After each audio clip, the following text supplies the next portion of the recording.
को दिल ब्याहरे एकदम बारे बुड़बक बता रे मारे तू कैसन से को दिल ब्याहरे एकदम बारे बुड़बक बता रे हमरा माथे तू दे दी हल समोसा मिलल भतारे हमर यादी करेला दिया पत पोस्या मिलल भतारे हमर यादी करेला दिया पत पोस्या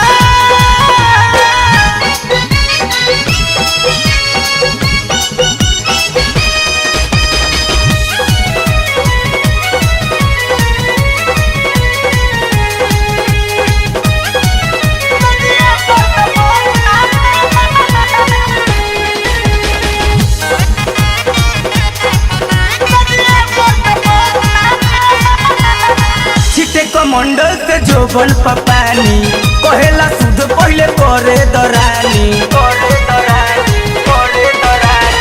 छिटे मंडल से जोबन पपानी कहेला सुध पहले करे दरानी हमरा समझ नहीं आवे समस्या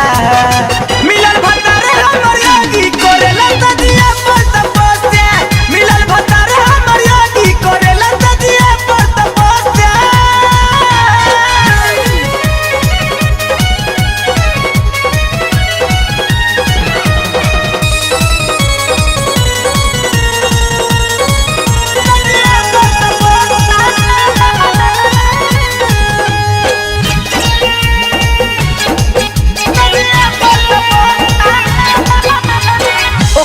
सुतनी हम खोली के फाटक तब भतार बड़ी करेला नाटक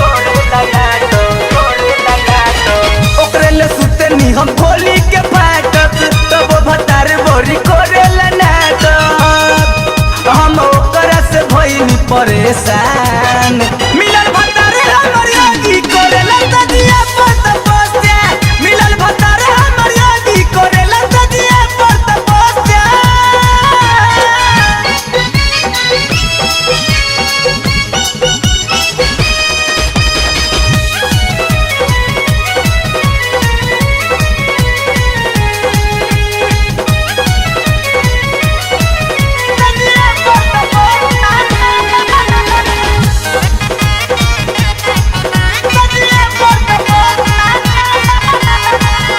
के बारिश से तिरलो की नयन राजा सुजीत गावे चोली के भजन झाके के बारिश से तिरलो की नयन राजा सुजीत गावे चोली के भजन जाइब नही रे तो सुधरी समस्या मिलल भतारे हमर यादी करेला दिया पत पोस्या मिलल भतारे हमर यादी करेला दिया पत पोस्या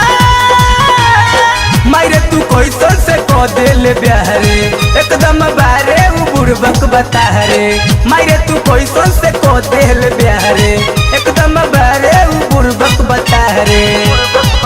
हमरा माथे तू दे दी हल समोसा मिलल भतारे हमर यादी करेला दिया